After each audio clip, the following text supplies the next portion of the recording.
যেভাবে আমল করতে বলেছেন আমাকে ওইভাবেই করতে হবে। উপস্থিত বৈঠকের মুসলিম দিনী ভাই বোন, একজন মানুষের মতো আমল, সেটা মুহাম্মদ সাল্লাল্লাহু আলাইহি ওয়াসাল্লাম। আল্লাহ সুবহানাহু ওয়া তাআলা কোরআন মাজিদে বলছেন, ফামান কানা ইয়ারজু লিকাআ রাব্বিহি ফালইয়ামাল আমালান সালিহা। যে কোনো ব্যক্তি যদি তার রবের সাক্ষাৎ কামনা করে তাহলে সে যেন সৎ কর্ম করে। কি কর্ম? সৎ কর্ম। আমালান সালিহা, সৎ আমল, সৎ কর্ম।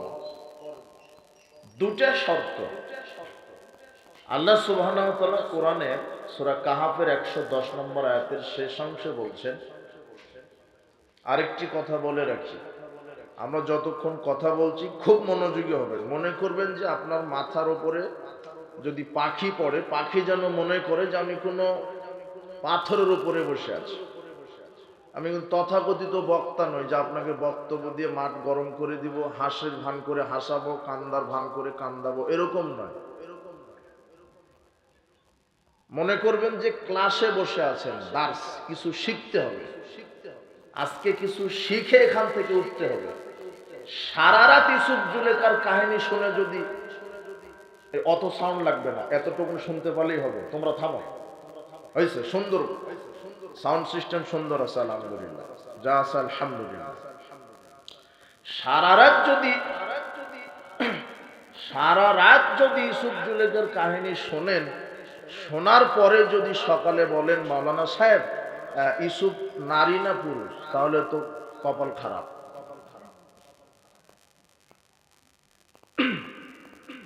এই জন্য মনোযোগের সাথে যে কয় মিনিট আমরা কথা বলি, আপনি একটু মনোযোগী হন, একটু কিছু শিখার চেষ্টা করেন। সূরা কাহাফের 110 আয়াতের শেষ অংশে আল্লাহ বলছেন, ফামান কানা ইয়ারজু লিকাআ রাব্বিহি, যে ব্যক্তি তার রবের সাক্ষাৎ কামনা করে, ফালইয়ামাল আমালান সালিহা, সে যেন সৎ কর্ম করে। এক। দ্বিতীয় শর্ত, ওয়ালা ইউশরিক বিইবাদাতি রাব্বিহি আহাদা, আর তার রবের ইবাদতে অন্য কাউকে যেন শরীক না করে। যদি আপনি আল্লাহর সাক্ষাৎ চান, আল্লাহ কয়টা শর্তের কথা বলেছেন? দুটো। এক, সৎ কর্ম, সৎ আমল। দুই, আমল করতে গিয়ে আল্লাহর সাথে শিরক করা যাবে না। কি করা যাবে না?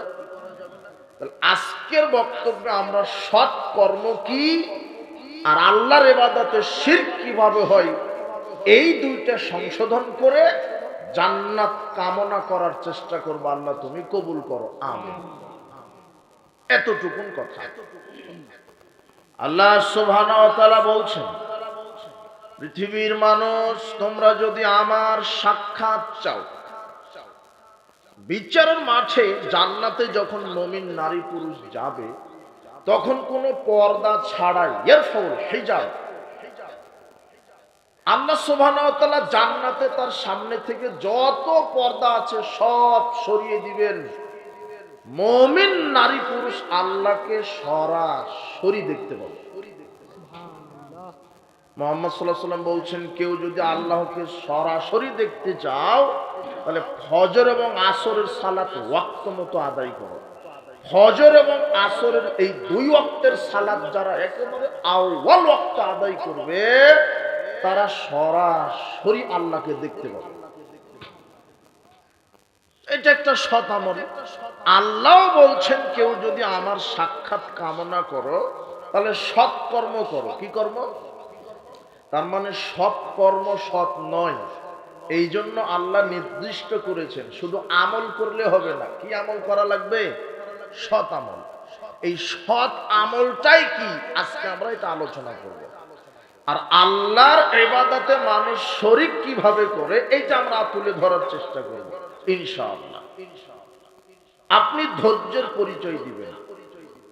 আল্লাহ সুবহানাহু ওয়া তাআলা বলছেন, যদি আমার সাক্ষাৎ চাও, পেতে চাও আমার সাক্ষাৎ, তাহলে সৎকর্ম করো। সৎকর্ম করতে তিনটা শর্ত লাগে। কয়টা? তিনটা।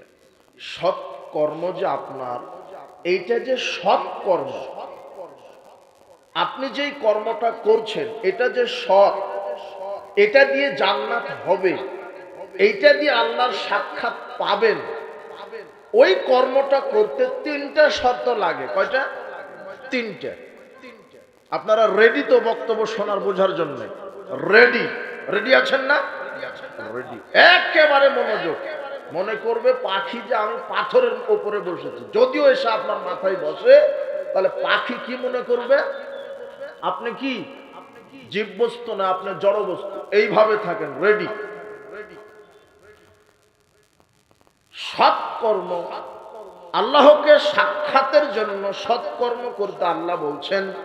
আর সৎকর্ম আপনি কিভাবে বুঝবেন যে এটা আমার সৎকর্ম?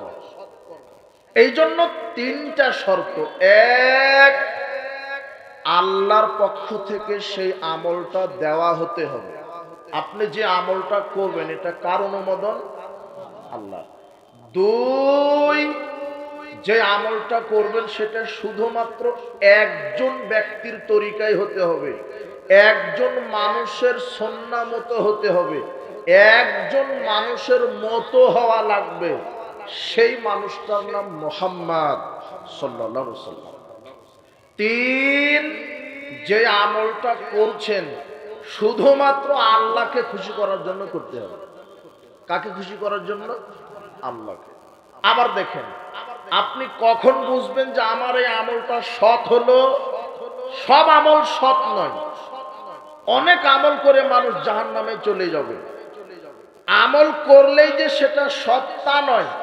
আপনি যে আমলটা করছেন, সালাত, সিয়াম, হজ, যাকাত, তাসবিহ তাহলিল, কোরআন মাজিদ তেলাওয়াত, দান সাদাকা, হজ, উমরা, প্রতিবেশীর সাথে সদাচরণ, সত্য কথা, আমানতদারিতা, তাসবিহ তাহলিল, যা কিছু করছেন কার পক্ষ থেকে দেওয়া হতে হবে? আল্লাহ। এক নম্বর শর্ত, আল্লাহর অনুমোদন থাকতে হবে। দুই, যেই আমলটা করছেন শুধুমাত্র ওই আমলটা একজন মানুষের মতো হওয়া লাগবে। কয়জন মানুষের মতো? সেই মানুষটার নাম কি? মুহাম্মদ সাল্লাল্লাহু আলাইহি ওয়াসাল্লাম। তিন, শুধুমাত্র, কেবলমাত্র যে আমলটা করছেন এটা একমাত্র আল্লাহকে খুশি করার জন্য করতে হবে। যদি আপনার আমলে আল্লাহকে খুশি বাদ দিয়ে মানুষকে খুশি করার চিন্তা চেতনা থাকে, তাহলে ওই আমলটা সৎ হলো না, ওটাই হলো অসৎ। আপনি মনে করছেন যে খারাপ আমল শুধু জুয়া খেলা, সুদ খাওয়া, ঘুষ খাওয়া, জেনা করা, ওজনে কম দেওয়া, মিথ্যা কথা বলা, এটা খারাপ আমল। এটা তো খারাপ আমল, আমল ঠিক আছে, কিন্তু আপনি নেকির আশায় যে আমলটা করছেন অথচ সেই আমলটা আল্লাহকে খুশি করার জন্য হচ্ছে না, ওটাও খারাপ আমল। ওটাও কি আমল? মনে করেন সালাত আদায় করেছেন অথবা হজ করেছেন, আরে মনে করেন আজকের এই তাফসীর মাহফিলে 500 টাকা দান করলেন। এই দান করা এটা কি? আমল। এটা কি? আমল। দান করা আমল। কিন্তু এই দানটা আপনি মানুষকে খুশি করার জন্য, মানুষকে দেখাবার জন্য, নিয়ত ছিল যে মানুষ আমাকে বড় দানবীর বলবে, মাওলানা সাহেব একটু মারহাবা দেন, অমক চেয়ারম্যান সাহেব 50,000 টাকা একটু মারহাবা দেন, মানুষ বলবে বাপরে বাপ 50,000 টাকা দিল রে। এই নিয়ত যদি থাকে তাহলে ওই দানটা তাকে জাহান্নামে নিয়ে চলে যাবে। কোথায় নিয়ে চলে যাবে? এই যে দান যদি আল্লাহকে খুশি করার জন্য না হয়ে মানুষকে খুশি করা বা মানুষের নিকটে প্রচার করার জন্য হয়ে থাকে, তাহলে এই দান জাহান্নাম। কিভাবে?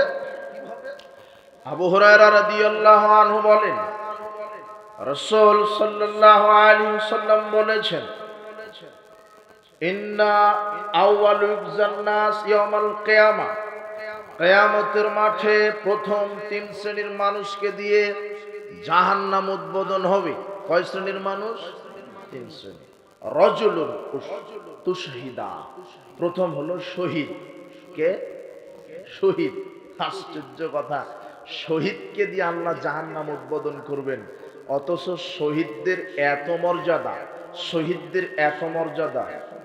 আর শাহিদু ইনদাল্লাহি সিত্তু খিসালিন, আল্লাহর নবী বলছেন শহীদদের আল্লাহর নিকটে 6টা পুরস্কার, যা অন্য কারো পুরস্কার নয়। শহীদ হয়ে যে ব্যক্তি মারা যাবে, আল্লাহর নিকটে 6টা পুরস্কার। এক, ইউগফারু লাহু ফি আউয়ালি দাফআতিন, তার শরীর থেকে রক্তের প্রথম ফোঁটা মাটিতে ঝরার পূর্বেই আল্লাহ তার বিগত সব পাপ ক্ষমা করে দেন। ওয়ায়ুরামা কাদাহু মিনাল জান্নাহ, আর তাকে জান্নাতে থাকার জায়গা দুনিয়াতেই স্বচক্ষে তাকে দেখানো হয়।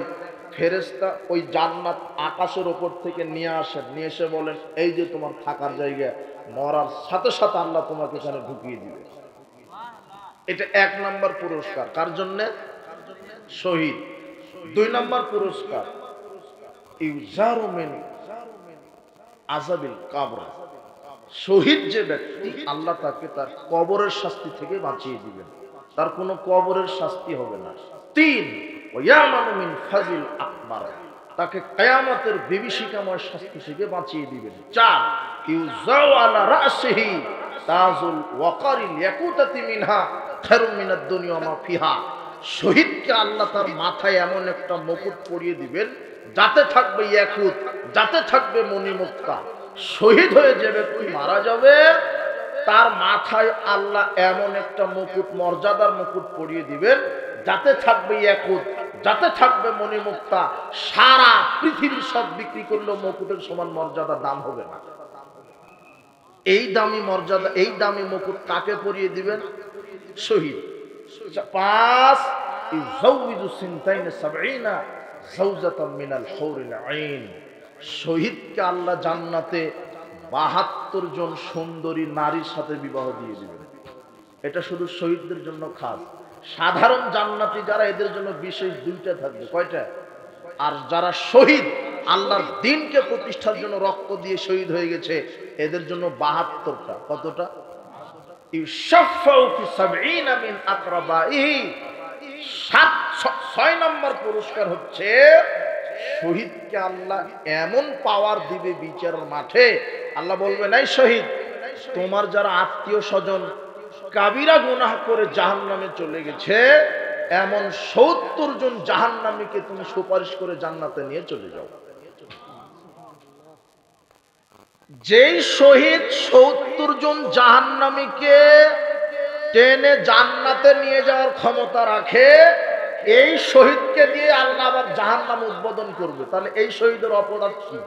অপরাধ হলো আল্লাহ বলবেন উতিয়া বি ফারাকু নেমাহু, এক শ্রেণীর শহীদকে আল্লাহ কাঠগড়ায় ডাকবে, ডেকে বলবে এই ফামা আমেলতা ফিহি, তুমি কি আমল করেছো বলো। তখন শহীদ বলবে আল্লাহ কাতালতু ফিক হাত্তা উশহিদতু, আল্লাহ আমি আপনার জন্য জিহাদের মাঠে জিহাদ করে অবশেষে শহীদ হয়েছি। তখন আল্লাহ বলবেন কাযাবতা, মিথ্যা বলছিস তুই। আরে তুই মিথ্যা বলছিস। ওয়ালাকিন্নাকা কাতালতা লিউকানা ইন্নাকা জারিয়ুন, তুমি তো জিহাদের মাঠে জিহাদ করেছো, কিন্তু নিয়ত ছিল মানুষ আমাকে শহীদ বলবে। নিয়ত কি ছিল? আমি শহীদ হয়ে গেলাম, মানুষ আমাকে শহীদ বলবে, নামের আগে লেখা থাকবে শহীদ ওমর। জি না, সারা পৃথিবীর সব মানুষ যদি বলে আপনি শহীদ, আর আল্লাহ যদি বলে আপনি শহীদ না, ওই শহীদের 5 পয়সা দাম নেই। নিয়ত ঠিক করতে হবে। এই যে নিয়ত, যদি আপনার নিয়ত থাকে যে আমি জিহাদের মাঠে বীর বিক্রমে লড়াই করে শহীদ হয়েছি, কিন্তু আল্লাহকে সন্তুষ্ট করার জন্য নয়, কাকে খুশি করার জন্য? মানুষকে, তাহলে এই শহীদ যে আল্লাহ জাহান্নাম কি করবে? উদ্বোধন। কথা কি বুঝতে পারেন কি? তাহলে এই যে আল্লাহর দ্বীন প্রতিষ্ঠার জন্যই লড়াই করলো, কিন্তু নিয়ত ছিল আল্লাহকে খুশি করার জন্য নয়। কাকে খুশি করার জন্য? এই আমলটা সৎ আমল নয়। এই শহীদি আমল সৎ হতো যদি খুশি কাকে করার জন্য হতো। বুঝেছেন কি? 2, রাজুলুন তাআল্লামাল কোরআন ওয়া আল্লামাহু কারাতাতুল কোরআন, দ্বিতীয় ব্যক্তি উনি হচ্ছেন আলেম। উনি কে? আলেম। আলেমকে দিয়ে জাহান্নাম উদ্বোধন হবে। আলেম যারা, যারা সমাজের বক্তা, যারা আলেম, কিছু আলেম বক্তা দিয়ে জাহান্নাম উদ্বোধন হবে। তাকেও আল্লাহর কাঠগড়াতে দাঁড় করানো হবে। আল্লাহ বলবেন, এই বলো তো তুমি কি আমল করেছো? তখন আলেম বলবে, ইয়া আল্লাহ, আমি এলেম নিজে শিখেছি, আমি মানুষকে শিখিয়েছি, আর আমি বড় কারি ছিলাম। তখন আল্লাহ বলবে, কাযাবতা, তুমিও মিথ্যা বলছো। তুমি এলেম শিখেছো ঠিক আছে, তুমি এলেম মানুষকে শিখিয়েছো এটাও ঠিক আছে, আরে তুমি বড় কারি ছিলে এটাও ঠিক আছে, কিন্তু তোমার এলেম, তোমার আমল, তোমার কোরআন তেলাওয়াত আমাকে খুশি করার জন্য ছিল না। মানুষ যাতে তোমাকে বলে বড় কারি, মানুষ যাতে বলে তোমাকে বড় বক্তা, মানুষ যাতে বলে তুমি বড় আলেম, এই মানুষের নিকটে জাহির করার জন্য, মানুষকে খুশি করার জন্য তুমি বক্তব্য দিয়েছো, আলেমগিরি করেছো। ফাকাত কিলা, মানুষ বলেছে বাপরে বাপ খুব বড় বক্তা, বাপরে বাপ খুব বড় কারি। আল্লাহ তখন বলবেন, সুম্মা উমিরা বিহি ফাশহিবা আলা ওয়াজহিল ফিন্নার। আল্লাহ ফেরেশতাদেরকে বলবেন, এই আলেমকে ধরো, পা দুইটা উপরের দিকে করো, জিহ্বা নিচের দিকে করে টেনে হেসড়ে জাহান্নামে নিক্ষেপ করো। এ হলো আলেম। এ কি হাদিস? বুখারী মুসলিম। আলেমকে দিয়ে জাহান্নাম, অথচ আলেম কোরআনের কথা বলছে, হাদিসের কথা বলছে, আলেমকে দিয়ে জাহান্নাম।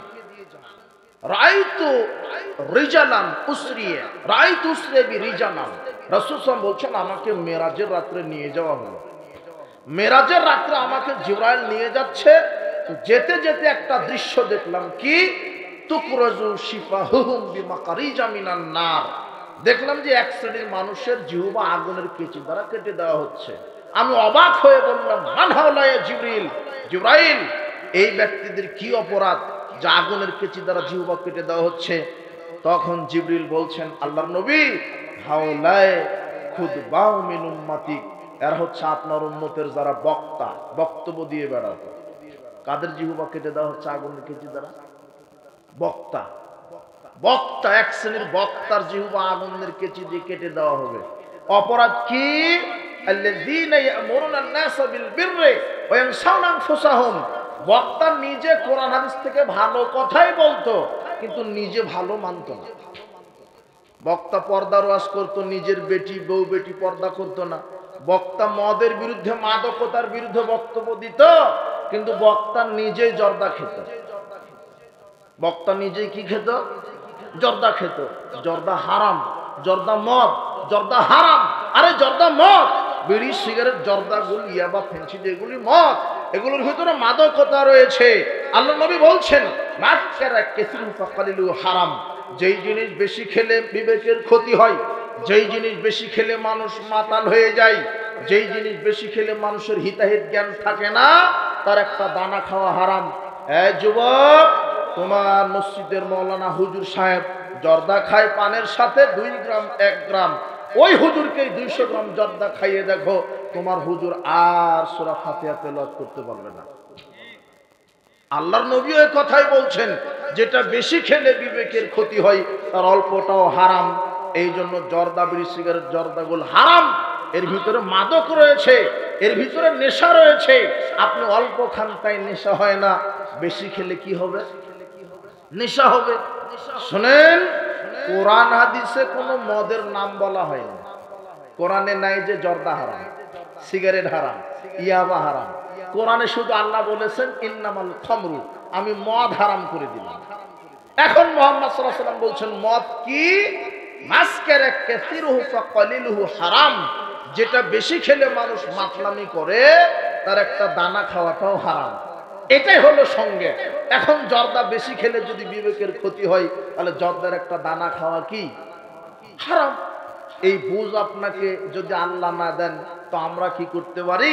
আল্লাহ আপনাকে সঠিক বুঝ দান করুন, আমিন। যারা জর্দা খায় পানের সাথে চিবিয়ে খায়, আর যারা সিগারেট খায় তারা আগুন দিয়ে পুড়িয়ে খায়, অথচ বস্তু একটাই।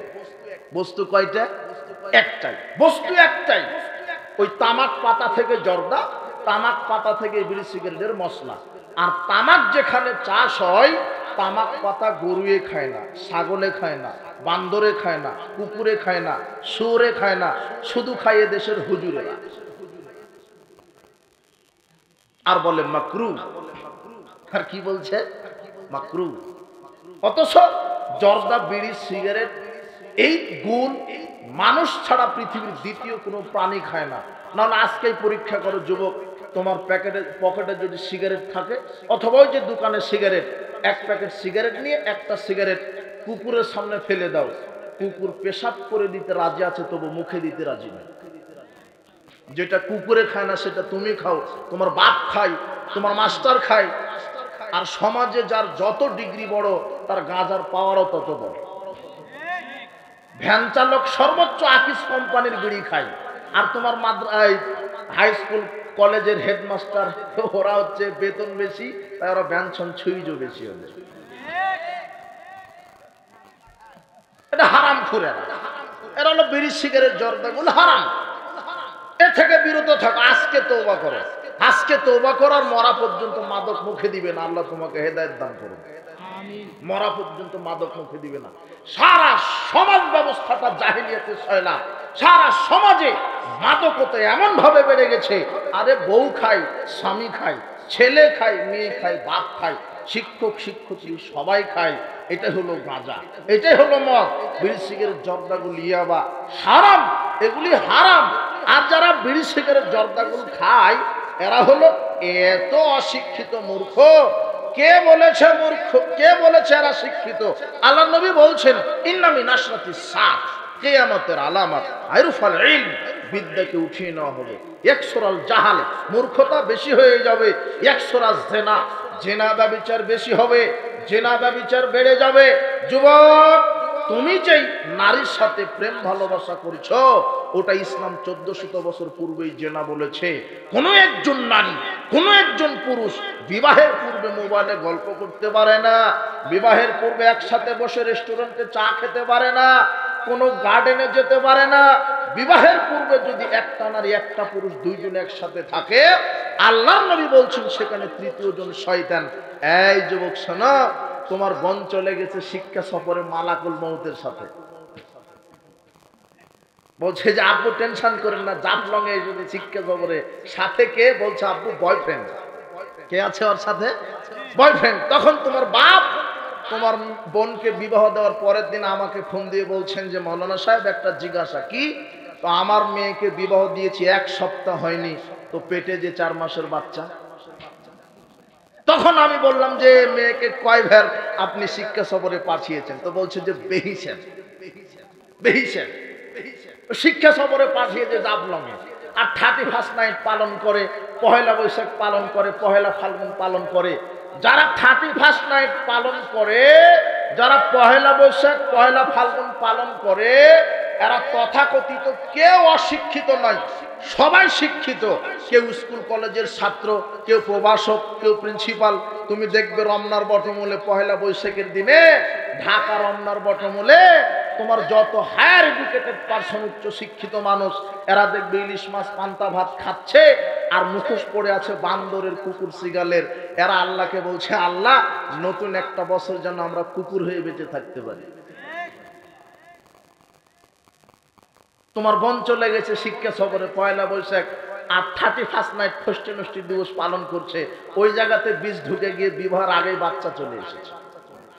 শুনতে কি খারাপ লাগে বেটা? এই শোনো, শোনো, তুমি আমার দিকে দেখো। পৃথিবীর সবচেয়ে বড় ধনী মহিলা তোমার মা, কিন্তু তোমার মায়ের মাহারাম নাই। তুমি নাই, তোমার বাপ নাই, তোমার মায়ের ভাই নাই, মাহারাম নাই। একজন নারী হজে যেতে পারে না মাহারাম ছাড়া। কোথায়?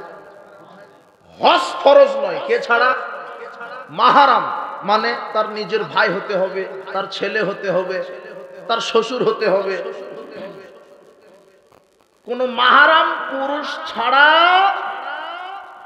1 ঘন্টার জন্য, 1 সেকেন্ডের জন্য নারী ঘরের বাহিরে বের হবে না, এটা শরীয়ত। হজ ফরজ নয় মাহারাম ছাড়া। সেখানে আপনার মেয়ে শিক্ষা সফরে গেছে জাফলংয়ে মালাকুল মউতের সাথে, আপনার কি হুঁশ জ্ঞান আছে? জান্নাত কি পড়ে আছে নাকি? সালাসাতুন কাদ হারামাল আলাইহিমুল জান্নাহ, তিন শ্রেণীর মানুষ জান্নাতে যাবে না। এক, আদ-দায়ুস, যার বউ বেটি ল্যাংটা হয়ে ঘুরে, এ হজ যাকাত তাহাজ্জুদ দিয়ে জান্নাতে যাবে না। দুই, মুদমিনুল খামর, যারা বিড়ি সিগারেট জর্দাগুল নিয়মিত খায়, এরা জান্নাতে যাবে না। তিন, রাজলাতুম মিনান নিসায়ে, যেই নারী পুরুষের শার্ট গেঞ্জি পরে ঘুরে, এই নারী জান্নাতে যাবে না। তিন শ্রেণীর মানুষ জান্নাতে যাবে না। সবচেয়ে ভদ্র মানুষ, সবচেয়ে তাকওয়াশীল মানুষ, সবচেয়ে পরহেজগার মানুষ, সবচেয়ে আমলদার মানুষ, সবচেয়ে দামি মানুষ বলেছেন যার নাম মুহাম্মদ সাল্লাল্লাহু আলাইহি সাল্লাম। তিন শ্রেণীর মানুষ জান্নাতে যাবে না। যার বউ বেটি ল্যাংটা হয়ে ঘুরে। আশ্চর্য কথা, শিক্ষা সফরে চলে গেছে, মাহরম ছাড়া হজ ফরজ নয়। আপনার মেয়ে মার্কেট করতে গেছে একাই, আপনার স্ত্রী একাই ঈদের মার্কেট করতে গেছে, মোহর দিয়েছেন আপনি, টাকা দিলেন আপনি, তার ভুতা মারছে জনগণ। টাকা আপনার, টাকা আপনার, পছন্দ করে দিচ্ছে দোকানদার, ভাবি এটাই আপনাকে মানাবে ভালো। আপনার তো একটা পুরুষত্ব থাকা দরকার। আল্লাহ নবী বলছেন, মাশারাস শাবাব মান ইসতাতা মিনকুমুল বাত, হে যুবকেরা, যদি পুরুষত্ব থাকে তাহলে বিবাহ করো। কি থাকলে বিবাহ করো? কাপুরুষ হলে বিবাহ করো না। বিবাহ করলে বউ আসবে, বউকে চালানোর ক্ষমতা থাকতে হবে। দুদিন পরে বউয়ের পেট থেকে বাচ্চা আসবে, সন্তান হবে, সন্তানকে চালানোর ক্ষমতা থাকতে হবে। সন্তানের বয়স যখন 7 বছর হবে, 7 থেকে 10 বলতে হবে, আব্বু আম্মু এইভাবে ওযু করো, এইভাবে তায়াম্মুম করো, এইভাবে রুকু, এইভাবে সিজদা, এইভাবে সূরা ফাতিহা, এইভাবে। 3 বছর ছেলে মেয়েকে সালাতের ট্রেনিং দিতে হবে। কয় বছর? 7 থেকে 3 হলো কত হলো? 10। 10 বছর, 3 বছরের ছেলে মেয়েকে রেডি করতে হবে। 3 বছরে বাপ আর মা দুইজন মিলে ছেলে মেয়েকে রেডি করবে। 10 বছর বয়সে যদি ছেলে আর মেয়ে সালাত আদায় না করে, আল্লাহর নবী বলছেন এখন পিটাও, পিটাও আর সালাত আদায় করাও। তাও যদি না করে তাহলে বাড়িতে রাখা যাবে না, অন্য জায়গাতে রেখে আসো।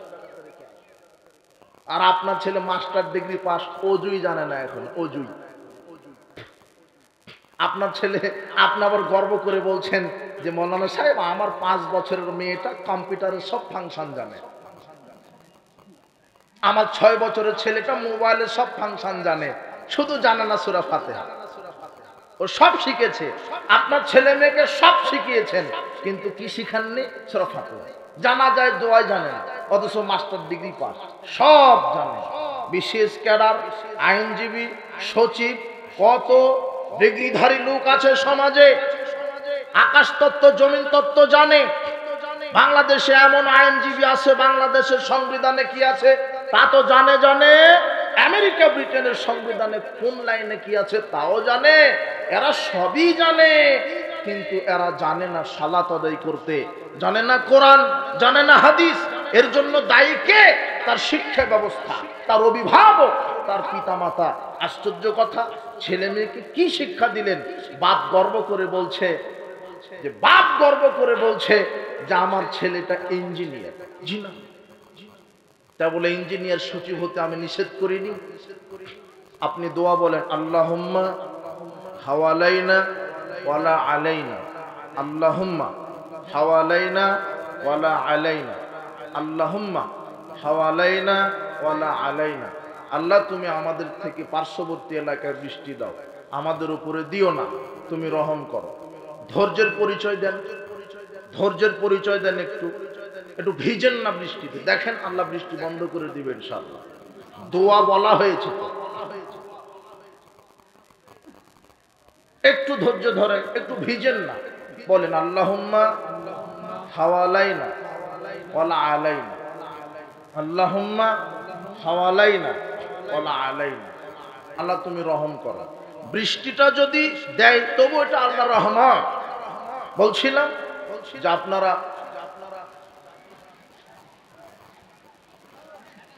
গ্রহণ করো, এর বেশি নয় কমও নয়। রাসূল সাল্লাল্লাহু আলাইহি ওয়াসাল্লাম যেভাবে আমল করতে বলেছেন আমাকে ওইভাবেই করতে হবে। উপস্থিত বৈঠকের মুসলিম দিনী ভাই বোন, একজন মানুষের মতো আমল, সেটা মুহাম্মদ সাল্লাল্লাহু আলাইহি ওয়াসাল্লাম, সেটা সালাত। এরপরে কোরআন তেলাওয়াত, কোরআন তেলাওয়াত করেন, সুন্দরভাবে করেন। কিন্তু এদেশের মানুষ কোরআন তেলাওয়াতে বেদাত আছে, কোরআন তেলাওয়াত করছে, কোরআন খতম দিচ্ছে, এরপরে দোয়া খাতমুল কোরআন পড়ে, যেটা নবী করিম সাল্লাল্লাহু আলাইহি ওয়াসাল্লাম থেকে প্রমাণিত নয়। কোরআন খতমের দোয়া যে কোরআনের শেষ পৃষ্ঠাতে আছে, এটা মানুষের বানানো। এরপরে যে বলছে সাদাকাল্লাহুল আযীম, এটাও মানুষের বানানো। কোরআন হাদিসে কোথাও এই দোয়া নেই যে কোরআন তেলাওয়াত শেষে সাদাকাল্লাহুল আযীম বলা লাগবে। কি বলা লাগবে? আল্লাহর নবী বলছেন কোরআন তেলাওয়াত শেষে তোমরা বলো সুবহানাকা আল্লাহুম্মা বিহামদিকা আশহাদু আল্লা ইলাহা ইল্লা আনতা আস্তাগফিরুকা ওয়া আতুবু ইলাইক। কোরআন তেলাওয়াত, দরুদ পড়েন। দরুদেও বিদআত আছে। সমাজে কত ধরনের দরুদ আছে, বলছে দরুদের লাঠি, দরুদের লাজি, অমুক দরুদ পড়লে এত নেকি, অমুক দরুদ পড়লে এত নেকি। জি না, দরুদ একটাই, আল্লাহুম্মা সাল্লি আলা মুহাম্মাদ ওয়া আলা আলি মুহাম্মাদ, এটাই পড়েন। এছাড়া যত আল্লাহুম্মা সাল্লি আলা সাইয়্যিদিনা মাওলানা কি করছে মিলাদ কিয়ামের নামে, সব মানুষের তৈরি করা মুহাম্মদ সাল্লাল্লাহু আলাইহি ওয়াসাল্লামের উপরে বেশি বেশি দরুদ পড়েন। সেটা আল্লাহর দেওয়া, তার নবীর দেওয়া। তিনি বলছেন কেউ যদি সকালে 10 বার আর সন্ধ্যায় 10 বার আমার উপরে দরুদ পড়ে, তাহলে ওই ব্যক্তি বিচার মাঠে আমার সুপারিশ পাবেই পাবে। আমল করেন, কিন্তু দরুদের নামে মিথ্যা দরুদ তৈরি করে পড়বেন না। আপনার সমাজে অনেক ভ্রান্ত আমল চালু আছে দরুদের নামে। আজানে ভ্রান্ত দোয়া তৈরি করা হয়েছে। আল্লাহ নবী বলছেন মান ক্বালা হিনা ইসমাউন নিদা, যে ব্যক্তি আজান শোনার পরে বলবে আল্লাহুম্মা রাব্ব হাদিদ দাওয়াতিত তাম্মা ওয়াস সালাতিল কায়মা আতি মুহাম্মাদানিল ওয়াসিলাতাল ফাদিলা ওয়া বা'আথ মাকামান মাহমুদান আল্লাযী ওয়া'আদাতা। এতটুকুনি আল্লাহর নবীর দেওয়া, এতটুকুনি দেওয়া, এর বেশি দেননি। দলিল বুখারীর 614 নম্বর হাদিস। এতটুকুন দোয়া যদি বলতে পারেন, তিনি বলছেন ওই ব্যক্তির জন্য আমার সুপারিশ করা ওয়াজিব হয়ে যায়। কিন্তু মানুষ তৈরি করে নিল ওয়াদারাজাতার রাফিয়া ওয়ারযুকনা শাফাআতাহু ইয়াউমাল কিয়ামা ইন্নাকা লা তুকলিফুল মিয়াদ। এগুলি মানুষের দেওয়া, মুহাম্মদ সাল্লাল্লাহু আলাইহি ওয়াসাল্লাম দেননি। মুহাম্মদ সাল্লাল্লাহু আলাইহি ওয়াসাল্লাম অতটুকুনি দিয়েছেন, যেটা 614 নম্বর হাদিস দ্বারা বুখারীতে মুহাম্মদ সাল্লাল্লাহু আলাইহি ওয়াসাল্লাম দিয়েছেন। এভাবে আজানে বিদআত আছে, আপনার ওযুতে বিদআত আছে। ওযুর দোয়া, ওযুর শুরুতেই শুধু বিসমিল্লাহ বলতে হবে। কিন্তু এক শ্রেণীর মানুষ, মাওলানা আশরাফ আলী থানভী রাহমাহুল্লাহ পূর্ণাঙ্গ নামাজ শিক্ষার 43 পৃষ্ঠাতে তিনি বলছেন ওযুর দোয়া লিখে গেছেন কি বিসমিল্লাহির রহমানির রহিম আল ইসলামু হাক্কুন ওয়াল কুফরু বাতিলুন আল ঈমানু নূরুন ওয়াল কুফরু যুলমাতুন। এটা নাকি ওযুর দোয়া। আশ্চর্য কথা, অথচ কোরআনেও নেই, হাদিসেও নেই। মাওলানা সাহেব নিজে বর্ণনা করেছেন, অথচ তিরমিজির 25 এবং 78 নম্বর হাদিস, দুইটা হাদিস আল্লাহর নবী বলছেন তোমরা ওযুর শুরুতে বিসমিল্লাহ বলো। বিসমিল্লাহির রহমানির রহিম নয়, শুধু কি বিসমিল্লাহ। কেননা কে বলতে বলেছেন বিসমিল্লাহ? বিসমিল্লাহির রহমানির রহিম বললেও হবে না, ওটাও বেদাত। কেন? মুহাম্মদ সাল্লাল্লাহু আলাইহি ওয়াসাল্লাম বলেছেন শুধু কি বলতে হবে? বিসমিল্লাহ। এতটুকুনি তিনি যা বলেছেন, তার বেশিও নয় কমও নয়। এটাই হলো রাসূলের ইত্তেবা। ওযুতে বেদাত। আমার এক শ্রেণীর মানুষ বলছে ওযু শেষ করার পরে কেউ যদি সূরা কাদার একবার পড়ে তাহলে সিদ্দিকদের সাথে বিচার মাঠে থাকবে, 2 বার পড়লে শহীদদের সাথে থাকবে, 3 বার পড়লে নবীদের সাথে থাকবে। হাজারে আমলে লেখা আছে এই হাদিসটা, যদিও হাদিসটা জাল, হাদিসটা জাল। আরে সিদ্দিক নবী এদের সাথে থাকা এ পর্যন্ত তো হলো, কিন্তু জান্নাতের ফয়সালা তো হলো না। কেন? মানুষের বানানো হাদিস। কিন্তু রাসূল সাল্লাল্লাহু আলাইহি ওয়াসাল্লাম কি বলছেন? আরে সূরা কদর পড়তে নিষেধ করিনি, আপনি রাতে পড়েন, দিনে পড়েন, এখন পড়েন, অক্ষর প্রতি 10 নেকি। কিন্তু ওযু শেষে বলা যাবে না। কেন? মুহাম্মদ সাল্লাল্লাহু আলাইহি ওয়াসাল্লাম পড়তে বলেননি। তবে কি বলেছেন? এখন যদি বলেন তাহলে বলবো কি? তখন আমি হাদিস দিতে পারি। তিরমিজির 355 নম্বর হাদিস, আল্লাহর নবী বলছেন যে তোমরা বলো মান তাওয়াদ্দা ফাসালাল উদওয়া। যে ব্যক্তি ওযু করলো, সুন্দর করে ওযু করলো, ওযু শেষ করার পরে বলল আশহাদু আল্লা ইলাহা ইল্লাল্লাহু ওয়াহদাহু লা শারীকা লাহু ওয়া আশহাদু আন্না মুহাম্মাদান আবদুহু ওয়া রাসূলুহু। এতটুকু যদি কেউ বলে ফতিহাত লাহু আবওয়াবুল জান্নাতি আমানিয়া, আল্লাহ ওই ব্যক্তির জন্য জান্নাতের 8টি দরজা খুলে দিবেন। সুবহানাল্লাহ। তাহলে নবীর তরিকায় ইবাদত, ওযু করেন, সালাত আদায় করেন, আযানে কামাত দেন, নবীর তরিকায় ইবাদত। এদেশের মানুষ সালাত শুরু করার পূর্বেই 8টা বেদাত করে সালাত আদায় করে। আরে শুরুই করেনি, শুধু প্রস্তুতি নিতে 8টা বেদাত। এক, মুখের নিয়ত বলছে কিভাবে, নাওয়াইতু মুসাল্লি লিল্লাহি তাআলা ফি যুহরি 4 রাকাত, আমি যোহরের নিয়ত করছি আল্লাহর জন্য 4 রাকাত যোহরের। ফিল আসর 4 রাকাত, আসরের 4 রাকাত। এইভাবে আরবিতে নিয়ত মুখে বলছে। আরে ফজর, যোহর, আসর, মাগরিব এই প্রত্যেকটা সালাতের আলাদা আলাদা নিয়ত। আরে সুন্নাতের এক নিয়ত, নফলের এক নিয়ত, তারাবির এক নিয়ত, তাহাজ্জুদের এক নিয়ত, ইদানের নিয়ত, জানাজার নিয়ত। সাধারণ মুসলিমের নিয়ত মুখস্থ করার ভয়ে ও সালাতে আদায় করে। সালাতে ঢুকতেই যদি এত লাগে, আশ্চর্য। আবার একটা ভুল ফতোয়া, একটা জাল হাদিস, একেবারে জাল বলছে যে 1 রাকাত সালাত কাজা করলে 2,88,00,000 বছর জাহান্নাম খাটা লাগবে। তখন এক ভ্যান চালক যোহরের সালাতটা আসরের সাথে পড়ছে। মসজিদের এক মাওলানা পাগড়িওয়ালা হুজুর বলছে, কি আপনি যে আগে 4 রাকাত করলেন, পরে আবার 4 রাকাত করলেন? তো ভ্যান চালক বলছে, আমি ব্যস্ততার কারণে বা আমার স্মরণ ছিল না, আমি যোহরের 4 রাকাত পড়িনি, তাই কাজা হয়েছিল। আমি যোহর পড়লাম, তারপর আসর পড়েছি।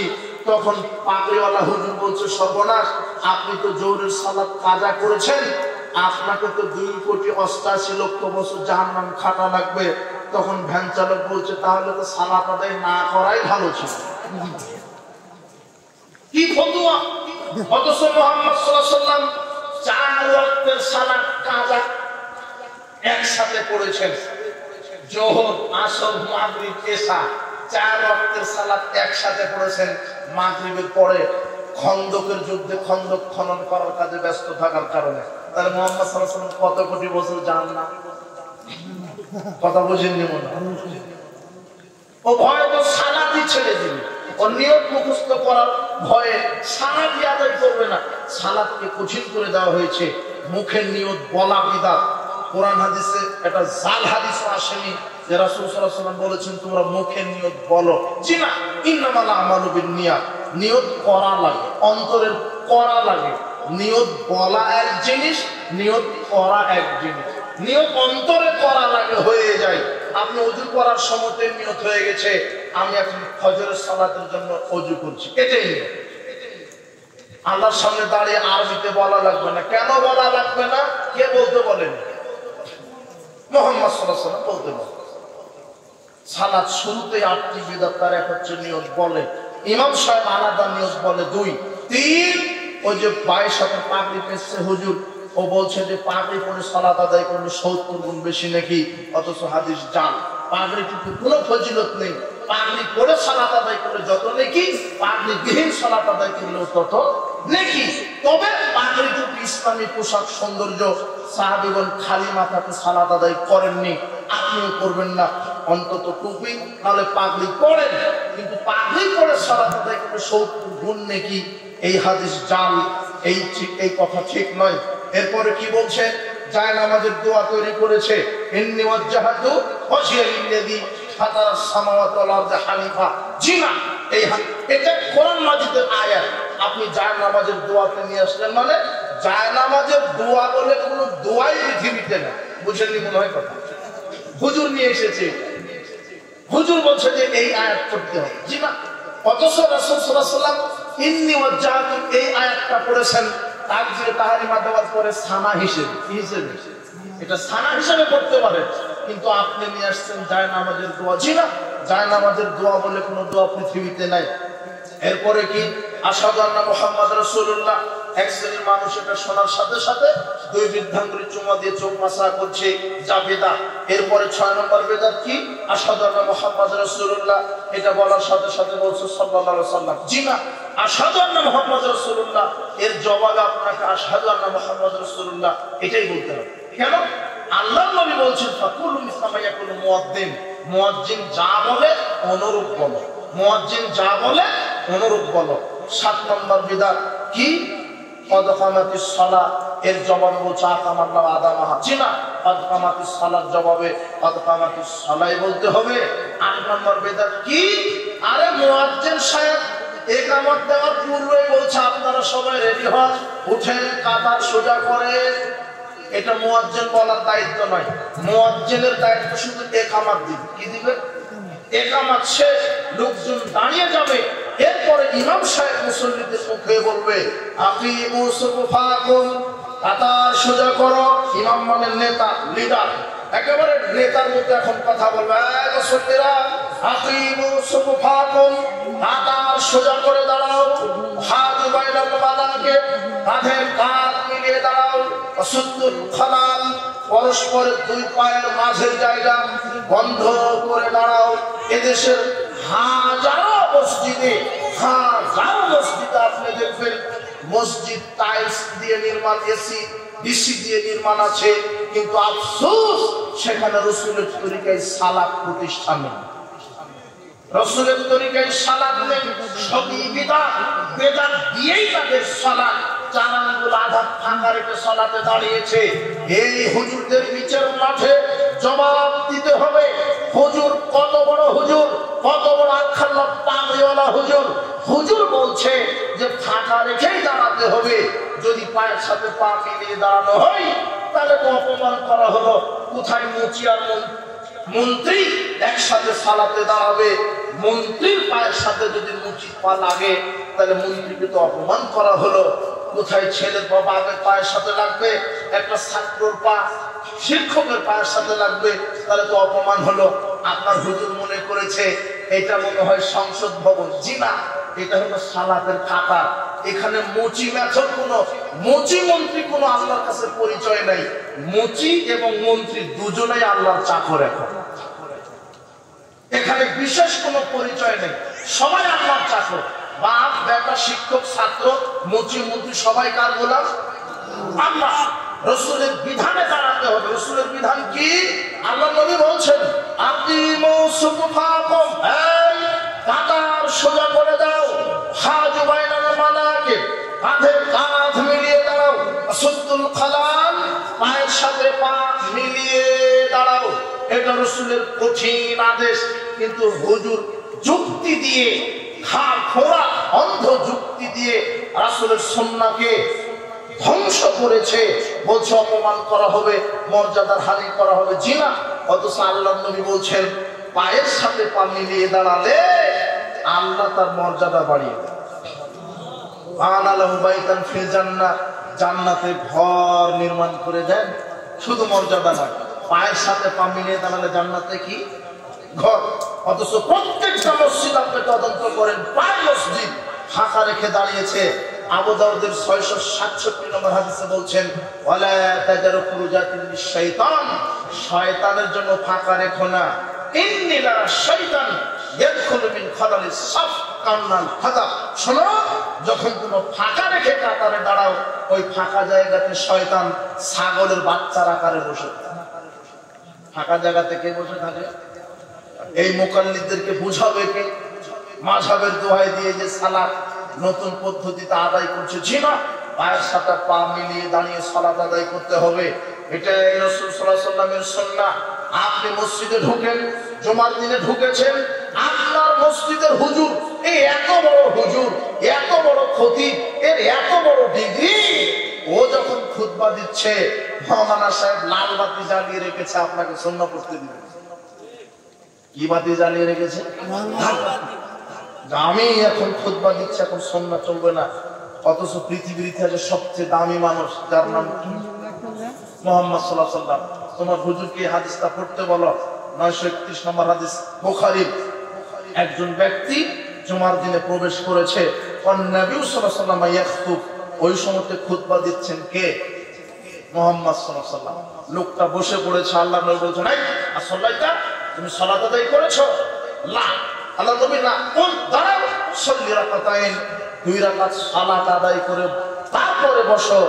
মুহাম্মদ সাল্লাল্লাহু আলাইহি ওয়াসাল্লাম তিনি খুতবা দেওয়া অবস্থাতে সালাত চলে, আর আপনার হুজুর লাল বাতি জ্বালিয়ে রেখেছে। মানে রাসূল সাল্লাল্লাহু আলাইহি ওয়াসাল্লামের সুন্নাহকে আপনার হুজুর 5 পয়সা দাম দিবেন। এই হুজুরের কি হবে? এই হুজুর দিয়ে জাহান্নাম কি হবে? উদ্বোধন হবে। যদি হুজুর এই হাদিসকে বিশ্বাস না করে, আমল না করে, উপস্থিত বৈঠকের মুসলিম তিনি ভাই বোন, আপনার হুজুর ফজরের সুন্নাহ কি করছে? ও বলছে যে ফরজ সালাতের আগেই সুন্নাহ পড়ে নিতে হবে, ফজরের ফরজ 2 রাকাতের পরে সুন্নাহ পড়া যাবে না। তাই তো দেখবেন মসজিদে মুসল্লি গেছে, ফজরের জামাত শুরু হয়েছে, ও জামাতে হাজির হওয়া বাদ দিয়ে ও আগে সুন্নাহ নিয়ে পড়াপড়ি করে, সুন্নাহ নিয়ে আগে পড়ে, তাড়াহুড়া করে সুন্নাহ পড়ে, সুন্নাহটাও ভালোভাবে হলো না, জামাতও শেষে পেল, দুটোই শেষ। অথচ রাসূল সাল্লাল্লাহু আলাইহি ওয়াসাল্লামের সুন্নাহ কি? রাসূল বলছেন ইদা উকিমাতিস সালাহ ফালা সালাতা ইল্লা মাকতুবা, যখন ফরজ সালাতের জন্য ইকামত হবে, কোনো সালাত নেই, ফরজ ব্যতীত। মসজিদে ঢুকে যদি দেখেন ফজরের জামাত শুরু হয়েছে, আপনি সরাসরি কোথায় শরীক হবেন? জামাতে। ফজরের 2 রাকাত ফরজ সালাত জামাতে শেষ করার পরে 2 রাকাত সুন্নাহ পড়তে পারবেন, এটা রাসূল সাল্লাল্লাহু আলাইহি ওয়াসাল্লাম থেকে অনুমোদিত। বলেন সুবহানাল্লাহ। হাদিসটা কোথায় আছে? আবু দাউদে 1267 নম্বর হাদিস। এক লোক আগে জামাতে 2 রাকাত পড়েছেন, তারপরে আগে সুন্নাহ পড়ার সুযোগ পাননি, এসে দেখে জামাত শুরু হয়েছে, তিনি জামাতে দাঁড়িয়ে 2 রাকাত পড়েছেন ফরজ, এরপরে একাকি পরে 2 রাকাত সুন্নাহ পড়েছে। রাসূল সাল্লাল্লাহু আলাইহি ওয়াসাল্লাম বলছেন তুমি এটা কি করলে? আল্লাহর নবী, আমি জামাতে শরীক হয়েছে, আগে সুন্নাহ পড়তে পারিনি, তাই পরে 2 রাকাত পড়ে নিলাম। রাসূল সাল্লাল্লাহু আলাইহি ওয়াসাল্লাম তাকে বলেননি যে আর এরকম করবে না। তার মানে রাসূল সাল্লাল্লাহু আলাইহি ওয়াসাল্লামের কি আছে? অনুমতি আছে। এই হাদিস পড়তে হবে, কিন্তু তোমার হুজুর পড়বে কি করে? কালো চশমা পড়ে আছে। ও বলছে যে হাদিসে থাকলে কি হবে, আমার মাযহাবে না। কথা বুঝেননি? আগে হাদিস, আপনার মাযহাব। মাযহাব আগে আসছে না হাদিস? ইমাম আবু হানিফার জন্ম আগে না মুহাম্মদ সাল্লাল্লাহু আলাইহি ওয়াসাল্লামের জন্ম আগে? আশ্চর্য কথা। 1 মিনিট, আমি কয়েক মিনিট কথা বলে শেষ করব, যেহেতু কথা উঠে গেল। আমরা মাযহাবের বিরোধী নই, মাযহাব মানেন। ইমাম আবু হানিফার নামে হানাফি, শাফির নামে শাফি, মালিকের নামে মালিকি, হাম্বলির নামে হাম্বলি, মাযহাব মানেন, ওই সমস্যা। কিন্তু মাযহাবের দোহাই দিয়ে সমাজে আপনি ভ্রান্ত আমল করবেন, এটা তো মেনে নেওয়া যাবে না। আপনি ইমামগণের নাম ভাঙিয়ে ভ্রান্ত আমল চালু করবেন, এটা তো মানা যাবে না। কিভাবে? 4 ইমাম কি বলেছেন শুনেন। 4 ইমাম বলেছেন। ইমাম আবু হানিফা বলছেন যে আমার বক্তব্য হালাল নয় যতক্ষণ না কোরআন সুন্নাহর সাথে আমার কথা না মিলে। সুন্দর কথা বললো না? ইমাম আবু হানিফার কথা মানা যাবে না যদি কোরআন হাদিসে কি হয়, উল্টা হয়। আমার কথা তখন মানো যখন কোরআন সুন্নাহর সাথে মিলে যায়। এটা ইমাম আবু হানিফার বক্তব্য। ইমাম মালিক বলছে ইন্নামা আনা বাশার উসিবু, আমি মানুষ, ভুল করি, সঠিকও করি। ফানজুর ফির রায়, আমার কথা তদন্ত করো। ভাই ওয়াফাকাল কিতাব ওয়াস সুন্নাহ, আমার কথা যদি কোরআন সুন্নাহ থেকে মিলে যায় ফাকুলহু, তখন আঁকড়ে ধরো। ওমা লাম ইউফিকহুমা, যদি আমার কথা কোরআন সুন্নাহর বাইরে চলে যায় ফাতরুকুহু, তাহলে বর্জন করো। ইমাম শাফি বলছেন জনগণ ইদা আইতা কালাম খালফুল হাদিসা, আমার কথা যদি হাদিসের উল্টা হয় ফা'মালু বিল হাদিস, হাদিস অনুযায়ী আমল করো। ওয়াদিরু বিকালামিল হায়াতা, আর আমার কথা দেওয়ালে নিক্ষেপ করো। ইমাম আহমদ বিন হাম্বল বলছে লা তুকাল্লিদনি, আমার অন্ধ তাকলিদ করো না। ওয়ালা তুকাল্লিদানা মালিকান ওয়া নাখিয়া ওয়া আউজাইয়া, ইমাম মালিক, ইমাম নাখি, ইমাম আউজাই তাকলিদ করো না। আখাযু মিনাল কিতাব ওয়াস সুন্নাহ, কোরআন সুন্নাহ মোতাবেক তোমরা আমল করো। সুবহানাল্লাহ। 4 ইমামই কি অনুযায়ী আমল করতে বলেছেন। আর একটা মজার কথা শোনেন, এগুলি বলবে না কেউ। 4 ইমাম, ইমাম আবু হানিফা জন্মগ্রহণ করেছে 80 হিজরিতে, মারা গেছে 150 হিজরিতে। ইমাম মালিক জন্মগ্রহণ করেছেন, মৃত্যুবরণ 93 হিজরিতে, মৃত্যুবরণ করেছেন 179 হিজরিতে। ইমাম শাফি জন্মগ্রহণ করেছেন 150 হিজরিতে, মারা গেছে 204 হিজরিতে। ইমাম আহমদ বিন হাম্বল জন্মগ্রহণ করেছে 161-তে, মারা গেছে 164-তে, মারা গেছে 241-এ। ইমাম আহমদ বিন হাম্বল 164 হিজরিতে জন্ম, মারা গেছে 241। সবচেয়ে সবচেয়ে পরে যে ইমাম এসেছে সেটা আহমদ বিন হাম্বল। আহমদ বিন হাম্বল তিনি মারা গেছেন কত সালে, কত হিজরিতে? 241। কত? আর এই 241-এ যখন আহমদ বিন হাম্বল মারা গেলেন, 4 ইমামের কেউ বেঁচে আছে? মারা গেছে।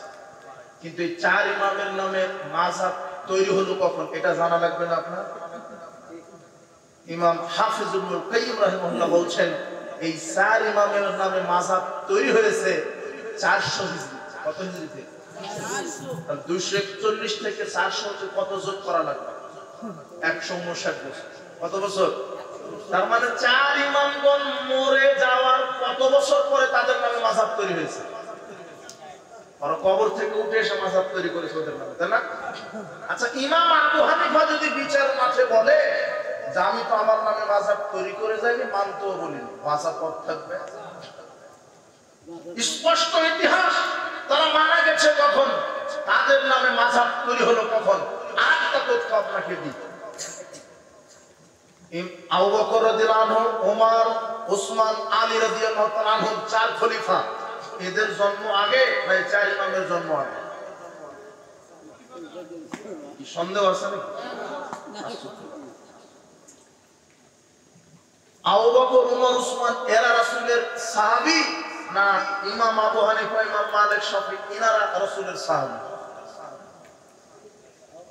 কারা সাহাবী রাসূলের? এরা সাহাবী। আল্লাহ বলছেন রাদিয়াল্লাহু আনহুম ওয়া রাদু আন, আমি সাহাবীদের উপর সন্তুষ্ট, সাহাবীরাও আমার উপরে। কিন্তু কোন দলিল আছে আল্লাহ আবু হানিফার উপরে সন্তুষ্ট? আমি ইমামগণকে খাটো করছি না, তারা অনেক বড় ইমাম, শ্রদ্ধা করি, তাই বলে তাদের নাম ভাঙিয়ে তাদের নামে মাযহাব তৈরি করে উল্টাপাল্টা আমল, যে আমলটা রাসূলের সুন্নাহর সাথে কোনো সম্পর্ক নেই, এরকম আমল মানতে রাজি নই। আজকে সমাজে ইমামদের নাম ভাঙিয়ে মাযহাবের নামে যত আমল চালু হয়েছে, এই আমলগুলি তাদের ইমামের সাথে কোনো সম্পর্ক নেই। আরেকটা কথা, এরা আপনি কি মনে করেন হানাফি মাযহাব চালু হলো কেন? হাম্বলি মাযহাব ইমাম আহমদ বিন হাম্বলের নাম হলো কেন? মাযহাব যদিও হওয়ার কথা ছিল 4 খলিফার নামে হওয়া লাগবে। আবু বকরি মাযহাব, উমরি মাযহাব, উসমানী মাযহাব, কথা বুঝেননি, আলী মাযহাব, কিন্তু এদের নামে তৈরি হলো কেন? তার মানে এটা একটা শয়তানের চক্রান্ত। কেন চক্রান্ত বলবো? কারণ ইমামগণ তো মাযহাব তৈরি করে জানবে, তাদেরও মরা 159 বছর পরে তাদের নামে মাযহাব তৈরি করে এই ইমামগণের নাম ভাঙে সমাজে ভ্রান্ত আকীদারও জন্ম দিয়েছে, আমলেরও জন্ম দিয়েছে। বাংলাদেশে প্রকৃত কোনো হানাফি নাই। ইমাম আবু হানিফা বলেছে ইজা সাহাল হাদিসু ফাওয়া মাযহাবি, জেনে রাখো যেটা সহিহ হাদিস সেটাই আমার মত, মাযহাব মানে মত, সহিহ হাদিসটাই আমি মানতে বললাম, এটা ইমাম আবু হানিফা বলছেন। এবং ইমাম আবু হানিফার আকীদা আল ফিকুল আকবার 66-67 পৃষ্ঠাতে ইমাম আবু হানিফা বলে গেছেন ওয়ালাউ ইয়াদুন ওয়াজুন নাফসুন, আল্লাহর হাত আছে, পা আছে, আল্লাহর কি আছে? কিন্তু তথাকথিত বাংলাদেশে প্রকৃত কোনো হানাফি নাই, ইল্লা মাশাআল্লাহ কিছু ব্যতীত। ভাই এই মাযহাবের এই তরিকা পন্থী বেশি, এরা বিশ্বাস করে আল্লাহ নিরাকার, করে না? অথচ কোরআনে আল্লাহ নিজের পরিচয় নিজে দিয়েছেন। আপনি সূরা সাদের 78 আয়াত খুলেন, আল্লাহ বলছেন ইবলিস মা মানাকা তাসজুদা লিমা খালাকতু বিয়াদাইয়া, আমি যে আদমকে আমার 2 হাত দিয়ে তৈরি করলাম তাকে সিজদা দিলি না কেন? আল্লাহ কয় হাত দিয়ে আদমকে তৈরি করেছেন? তাহলে আল্লাহ কি আছে? নূহ আলাইহিস সালামকে বলছেন সূরা হুদের 37 আয়াতে ওয়াসনাইল ফুলকা বিআয়ুনিনা, হে নূহ তুমি আমার চোখের সামনে নৌকা তৈরি করো। আল্লাহ কি আছে? এরপরে সূরা কালামের 42-43 আয়াতে বলছেন ইয়াউমা ইয়াকশাফান সাকিউ, আল্লাহ বিচার মাঠে তার পা প্রকাশ করবেন, নলা, পায়ের নলা প্রকাশ করবেন। কেন? যাতে মুমিন নারী পুরুষ তাকে সিজদা দিতে পারে। আরেকটা হাদিস আছে বুখারীতে ফাম্মান নার ফালাতাম তালিউ, জাহান্নাম পূর্ণ হবে না হাত্তা ইজাল্লাহু রিজলাহু, যতক্ষণ না আল্লাহ তার পা জাহান্নামে ঢুকিয়ে না দিবেন। আল্লাহর কি আছে? কিন্তু লাইসা কামিসলি শাইউন, আল্লাহর মতো কেউ না, আল্লাহর সাথে অন্য কাউকে তুলনা দেওয়া যাবে না। আল্লাহর হাত আছে, পা আছে, চক্ষু আছে, কথা ঠিক, আমরা বিশ্বাস করি তার আকার আছে, কিন্তু বলা যাবে না আল্লাহ এরকম। কারোর সাথে কি করা যাবে না, সমকক্ষ নির্ধারণ করা যাবে না, তুলনা সাদৃশ্যতা অবলম্বন করা যাবে না। কোরআন হাদিসে যেভাবে আল্লাহ তার সিফাতের পরিচয় দিয়েছে ওইভাবে আমাকে বিশ্বাস করতে হবে। আমি কেমন হানাফি, আমি কোন মার্কা হানাফি, আমি বলি হানাফি, অথচ আমি বলছি আল্লাহ নিরাকার। আর ইমাম আবু হানিফার আকীদায় তো আল্লাহ রাখার আছে। তার মানে আমি ধোঁকা দিচ্ছি জাতিকে। আমার এই বক্তায় বলছে ইমাম আবু হানিফা আল্লাহকে 101 বার দেখেছে, তো আকারই যদি না থাকে দেখুন জাতিকে কত ধোঁকা দিবেন আপনারা। আশ্চর্য কথা। আবার বলছে আল্লাহ সব জায়গাতে বিরাজমান। জি না, আল্লাহ একাধিক আয়াতে বলেছেন আর রহমান আলাল আরশি ইস্তাওয়া, রহমান আল্লাহ আরশে সমুন্নত। কোথায়? আরশে। তিনি সর্বত্র বিরাজমান নন। এটা হলো আকীদা। আকীদা শুদ্ধ করতে হবে, নাহলে আমল করার পরও জাহান্নামে যেতে হবে, মুসলমানিত্ব কেটে যাবে। আকীদা শুদ্ধ করুন। ফরজ সালাতের পরে সম্মিলিত মোনাজাতি যে করেন, ইমাম আবু হানিফা থেকে দলিল দেন। আপনি মিলাদ কিয়াম চেহলাম হালুয়া রুটি করেন, ইমাম আবু হানিফা থেকে দলিল দেন। আপনি বাপ মারা গেলে 40 খাওয়ান, ইমাম আবু হানিফা থেকে দলিল দেন। একটাও দলিল দিতে পারেন, কথা বুঝেননি মনে হয়। অথচ তার নামে সমাজ এগুলো চালু আছে। বলেন আমরা হানাফি মাযহাবি, বলে না? তো কি মার্কা হানাফি তোমরা যে ইমাম আবু হানিফাকে মানো না? তার মানে জাতিকে এরা টোটাল দিন প্রতারণা দিয়ে যাচ্ছে। এই জন্য সাবধান। বাপ মারা গেলে 40 খাওয়ানো বিদআত কেন? মুহাম্মদ সাল্লাল্লাহু আলাইহি ওয়াসাল্লাম বলেন সাহাবারা করেন। বাপ মা মারা গেলে কি করতে বলেছেন? রাসূল সাল্লাল্লাহু আলাইহি ওয়াসাল্লাম বলছেন প্রথম করণীয় দোয়া। কি করতে হবে? আরবিতে না পারলে অন্তত বলবেন আল্লাহ আমার বাপ মা মারা গেছে, ক্ষমা করো। দ্বিতীয় কাজ সাদগায়ে জারিয়া। বাপ মা মারা গেছে, প্রবহমান নেকির কাজ করে যাবেন। সাদগায়ে জারিয়া কি? একটা টিউবওয়েল বসিয়ে দিলেন, ওযুখানা করে দিলেন, মসজিদে মাইকের ব্যবস্থা করে দিলেন, ফ্যান ঝুলিয়ে দিলেন। ফ্যান ঘুরবে যতদিন, ওযু করবে যতদিন, বাপের কবরে নেকি লেখা হবে ততদিন। আপনি 40 দিনের দিনে খাওয়াইলেন, আর যাদেরকে খাওয়ালেন বলছে 10,000 লোককে খাওয়াইয়েছে আমার আব্বার নামাজ খাওয়া। 10,000, কিন্তু দুর্ভাগ্য 9,500 জনই নামাজ পড়েছে। অথচ মুহাম্মদ সাল্লাল্লাহু আলাইহি ওয়াসাল্লাম বলছেন বেনামাজিকে দাওয়াত দিয়ে খাওয়ানো যাবে না, বেনামাজিকে দাওয়াত দেওয়া নিষেধ। না ইয়াকুল তো আমি যাত্রা কেউ, আল্লাহ নবী বলছেন পরহেজগার ব্যক্তি ছাড়া কাউকে দাওয়াত দিয়ে খাওয়ায় না। তো বেনামাজি কি পরহেজগার নাকি? বলছেন মনে হয়। আর বেনামাজি যদি দোয়া করে তাহলে তার দোয়াই কবুল হবে। বেনামাজির কোনো ইবাদত কবুল হবে না। 1 কোটি টাকা দিয়ে মসজিদ নির্মাণ করেছেন, 100টা ব্রিজ কালভার্ট করে দিয়েছেন, সিজনে সিজনে হজ করেন, রমাদানের প্রত্যেকটা সিয়াম রাখেন, কিন্তু 5 ওয়াক্ত সালাত আদায় করেন না, আপনার এক নেকিও কবুল হবে না। যার সালাত আছে তার সব নেকি কবুল, যার 5 ওয়াক্ত সালাত নেই তার কোনো নেকি। আপনি বেনামাজিকে খাওয়ালেন কেন? অর্থাৎ একটা কুকুরকে খাওয়ালে জান্নাত হতো, বেনামাজি খাওয়ালে জান্নাত হবে না। হাদিস পাননি নাকি? ওই যে পিপাসা কুকুরকে পানি পান করে পতিতালয়ের নারী কোথায় গেল? আল্লাহর নবী বলছেন না ইয়াকুলু তাআকা ইল্লাত্তাকিউ, পরহেজগার ছাড়া যেন তোমার খাদ্য কেউ না খায়। আজকে বলেন আমাকে যে বেনামাজি পরহেজগার, বলেন আমাকে। আরে কিসের পরহেজগার? লা দীনা লিমান লা সালাতা লাহু, লা ঈমানা লিমান লা সালাতা লাহু। ওর ঈমান নেই, দ্বীন নাই, যার কি নাই? সালাত নাই। আল্লাহর নবী বলছেন বাইনাল আবদু ওয়া বাইনাল কুফরি তারকুস সালাত, মুসলিম আর কাফেরের মধ্যে পার্থক্য হচ্ছে সালাত। সালাত ব্যতিক্রম ইবাদত। সালাত মানুষের কোনো ওজন দেখে না। আপনি গতকাল স্কুলে যাননি, পরের দিন স্কুলে গেছেন, মাস্টার বলছে কে রে তুই গতকাল স্কুলে আসিসনি কেন? তখন আপনি বলছেন স্যার আমার আম্মু অসুস্থ ছিল, হসপিটালে নিয়ে গেছি, এই জন্য স্কুলে আসতে পারিনি। এটা হলো ওজন। এটা কি? ওজন। কিন্তু আপনি বলতে পারবেন না আল্লাহকে আল্লাহ আমি মুসাফির ছিলাম, পানি পাইনি, ওযু করতে পারিনি, তাই সালাত আদায় করিনি। এই কথা বলার সুযোগ নেই। মুসাফির কি হয়েছে? পানি নাই। আল্লাহ বলছেন মাটি দিয়ে তায়াম্মুম করো, বিসমিল্লাহ বলে 2 হাত মাটিতে একবার মারো, ফুৎকার দাও, মুখমণ্ডলে একবার মাসা করো, বাম হাত দিয়ে ডান হাতের কবজি, ডান হাত দিয়ে বাম হাতের কবজি, এই হয়ে গেলে তায়াম্মুম, তাও সালাত। এখন মাটিও নাই, এমন এক জায়গাতে গেছেন মাটিও নাই। আরে ও জাহাজের উপর আছেন, পানিও নাই, মাটিও নাই, কেবলাও তালাশ করতে পারেন না। ওযু তায়াম্মুম কেবলা ছাড়াই ওইভাবেই সালাত, তবুও সালাত। বুঝেন কি মনে হয়? আর পোশাক লাগে পরিষ্কার পোশাক, পরিষ্কার পোশাক নেই, আপনার পেশাব পায়খানা লাগা পোশাক, ওই অবস্থাতে সালাত। কোনো পোশাকই নাই, ঝুলন্ত অবস্থায় সালাত।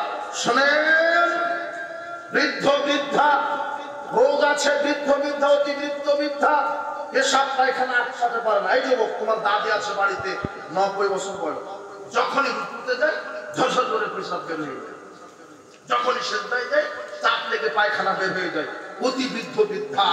এখন তোমার দাদি আল্লাহকে বলতে পারবে না, আল্লাহ আমি তো পেশাব আটকে রাখতে থাকতে পারি না, যখনই রুকুতে যাই তখন পেশাব বের হয়। জি না, তোমার দাদি পেশাবও করবে, সালাত আদায় করতে থাকবে। তোমার দাদির পরিপূর্ণ সালাত আল্লাহ কবুল করে নেবে। সালাতের কোনো ওজোর নাই, সালাতের কোনো ওজোর নাই। যে কোনো মূল্যে সালাত, যে কোনো মূল্যে সালাত, যে সালাত আদায় করে সে মুসলিম, যে সালাত আদায় করে না সে কাফের, যে সালাত আদায় করে না সে কাফের, যে 5 ওয়াক্ত সালাত আদায় করে সে মুসলিম। যারা শুধু জুমার দিনে পড়ে বাকি পড়ে না এরা মুশরিক, যারা রমাদানের 1 মাস পড়ে বাকি 11 মাস পড়ে না এরা মুশরিক। এরা মারা গেলে এদের গোসল হবে না, এদের কাফন হবে না, এদের জানাজা হবে না, এদেরকে কুকুর মতো পুঁতে রাখতে হবে। এটাই ঠিক জানাজা ফরজে কিফায়া। 1 কোটি মানুষের মধ্যে একজন যদি আদায় করে হয়ে যাবে। কিন্তু 5 ওয়াক্ত সালাত কি? সমাজের সিস্টেমটা দেখেন, আপনার বাপ মারা গেছে, আপনার বন্ধুটা জানাজায় যায়নি, তখন আপনি বলছেন বন্ধুকে, তুই একটা মানুষ কেরে, আমার আব্বা মারা গেল জানাজায় গেলি না। অথবা এলাকার লোক বলছেন, তুই একটা মানুষ কেরে, লোকটা মারা গেল জানাজা সালাত আদায় করলি না। কিন্তু কেউ বলে না, তুই একটা মানুষ না কুকুর রে, জোহরের আজান হলো সালাতে গেলি না। বুঝেননি মনে হয়? অথচ জানাজা ফরজে কিফায়া না করলে একটা পাপও হবে না। আর 1 ওয়াক্ত সালাত ছেড়ে দিলে সে মুশরিক, তার জানাজাই হবে না, দাফন হবে না। কুকুর যেমন বেনামাজি তেমন, কুকুর যেমন বেনামাজি তেমন। যে কোনো মূল্যে সালাত, যে কোনো মূল্যে সালাত, সালাত আদায় করতে হবে। এই সালাত যদি আদায় না করেন কোনো আমল কবুল হবে না, কোনো ইবাদত কবুল হবে না। উপস্থিত বৈঠক মুসলিম দিনী ভাই, সেই যেটা কথা যে মাযহাবের দোহাই দিয়ে সমাজে যা কিছু চলছে এর সাথে কোরআন হাদিসের সম্পর্ক নেই, ইসলামেরও সম্পর্ক নেই। শুধু ইমামগণের মিথ্যা অপবাদ হচ্ছে। 4 ইমামগণের প্রত্যেককে আমরা মানি ততক্ষণ যতক্ষণ তাদের কথা কোরআন সুন্নাহর সাথে মিলে যায়। আর আপনার ইমাম যত বড়ই হোক, যদি মুহাম্মদ সাল্লাল্লাহু আলাইহি ওয়াসাল্লামের কথার সাথে না মিলে যায়, আমার 5 পয়সা দাম দিতে রাজি নই। এই জন্য সাবধান, আমল করতে হবে মুহাম্মদ সাল্লাল্লাহু আলাইহি ওয়াসাল্লামের পদ্ধতিতে, আমল করতে হবে মুহাম্মদ সাল্লাল্লাহু আলাইহি ওয়াসাল্লামের নীতিতে। বলছিলাম যে বাপ মা মারা গেলে 3টা কাজ। 1 দোয়া, 2 সাদগায়ে জারিয়া, বুঝেননি মনে হয়, ওযুখানা, টিউবওয়েল, ফ্যান, এতিমখানা, আপনার পুকুর খনন করে দিবেন, আপনি কালভার্ট করে দিবেন বাপের নামে। যত মানুষ ব্যবহার করবে ওদের যত নেকি আপনার বাপের আমল নামাতে, মায়ের আমল নামাতে ওরকম অটো নেকি লিখে নেই। 3 নম্বর কাজ, সামর্থ্য থাকলে মরা বাপ মায়ের জন্য হজ করবে। সামর্থ্য থাকলে কি করবেন? 3টা কাজ। বাপ মারা গেলে সন্তানের জন্য কয়টা কাজ? 1 দোয়া, আল্লাহ বাপকে ক্ষমা করো, এতটুকুন বললে যথেষ্ট। আরবিতে পারেন না, কি করবেন? আল্লাহ কি বাংলা ভাষা বুঝেন না? 2 সাদগায়ে জারিয়া, 3 সামর্থ্য থাকলে হয়। এই 3টা কাজ। কিন্তু মারা যাওয়ার পর 40 দিনে 40টা খাওয়ালেন, কোরআন হাদিসে কোথাও পাবেন জি না। মুহাম্মদ সাল্লাল্লাহু আলাইহি ওয়াসাল্লাম যেটা করেননি, যেটা করতে বলেননি, এটা করা যাবে না। হালুয়া রুটি বিদআত, চেহলাম বিদআত, মিলাদ বিদআত, এগুলি বিদআত। ফরজ সালাতের পরে, বিবাহের বৈঠকের পরে সম্মিলিত মোনাজাত বিদআত। কেন বিদআত বলেন তো? কেন বিদআত? মুহাম্মদ সাল্লাল্লাহু আলাইহি ওয়াসাল্লাম করেননি। আগামীকাল আপনার হুজুরকে ধরবেন যে আপনি যে এই যে মোনাজাত করছেন এটা মুহাম্মদ সাল্লাল্লাহু আলাইহি ওয়াসাল্লাম করেছেন কিনা দেখান। তখন হুজুর বলবে যে দেশাচারে করছে তাই করতে হয়। এতটুকু বলতে পারে, দলিল দিতে পারবে না। আজ আসুন, সমাজে যেগুলি ভ্রান্ত আমলগুলি আছে এগুলি থেকে আমরা বিরত থাকি। আমাদেরকে সঠিক আমল করার আল্লাহ তৌফিক দান করুন। আমিন। তাছাড়া আমল করেই জাহান্নামে চলে যাবে জি না। আমল করতে হবে মুহাম্মদ সাল্লাল্লাহু আলাইহি ওয়াসাল্লামের নীতিতে, মুহাম্মদ সাল্লাল্লাহু আলাইহি ওয়াসাল্লামের নীতি পদ্ধতিতে। বারাকাল্লাহু ফিকুম। আমাদের পরিবেশ অনুকূলে পরে যেটা আল্লাহ দিলেন এর জন্য আল্লাহর নিকটে শুকরিয়া আদায় করছি আলহামদুলিল্লাহ। আপনারা যারা ধৈর্যশীল ছিলেন, অনেক কিছু বলার ছিল, কিন্তু আসলে প্রতিকূল অবস্থা যেটা আপনি বুঝতে পেরেছেন, আমরা বুঝতে পেরেছি। তবে আমরা আল্লাহর নিকটে দোয়া করি প্রতিপালক এরকম প্রোগ্রাম তুমি কিয়ামত পর্যন্ত এই এলাকাতে কবুল রাখো। কবুল করো। আমি শুনলাম যুবকের অনেক পরিশ্রমী, যে অনেক বিশাল প্যান্ডেল দিতে অনেক খরচা হয়েছে। আমাকে বলেছিল যে একটু চাদর ছেড়ে দিতে হবে, হয়তোবা আমি এখানে স্মরণ নেই বা তারা আমাকে আর পরে বলেন। অনেক লোক ছিল, পরে ছত্রভঙ্গ হয়ে গেছে। তো আপনারা সামর্থ্য অনুযায়ী যা আছেন আপনারা সহযোগিতা করবেন। আজকে হোক, আগামী দিন হোক, এই যুবকদের পাশে থাকবেন তো ইনশাআল্লাহ। সমাজ সংস্কার করতে হবে, শিরক বিদআতের বিরুদ্ধে কথা বলতে হবে। আরে যতই আহলে হাদিসের মসজিদ ভেঙে দিক না কেন, মাদ্রাসা ভেঙে দিক, একটা ভাঙবে 100টা আল্লাহ গড়ে দিবে ইনশাআল্লাহ।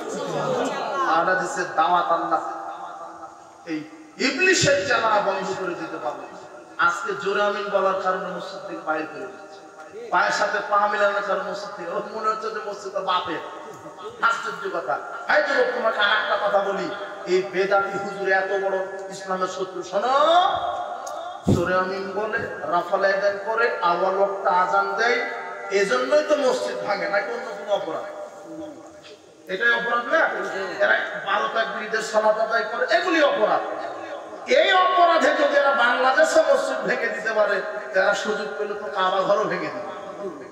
কাবা ঘরে তো পায়ের সাথে পা মিলিয়ে সালাত, কাবা ঘরেও তো জোরে আমিন, কাবা ঘরেও রাফাল আদান, কাবা ঘরেও 12 তাকবীর, তাহলে এরা কাবা ঘর কি করে দিবে? তোমার হুজুর বলেই ফেলেছে, এই যে ইবলিসের দালালে বলছে যে আহলে হাদিসেরা মসজিদে মহিলাদেরকে নিয়ে যায় ভোগ করার জন্য, তোর বউকে হজে নিয়ে যায় কেন? কথা বুঝেননি?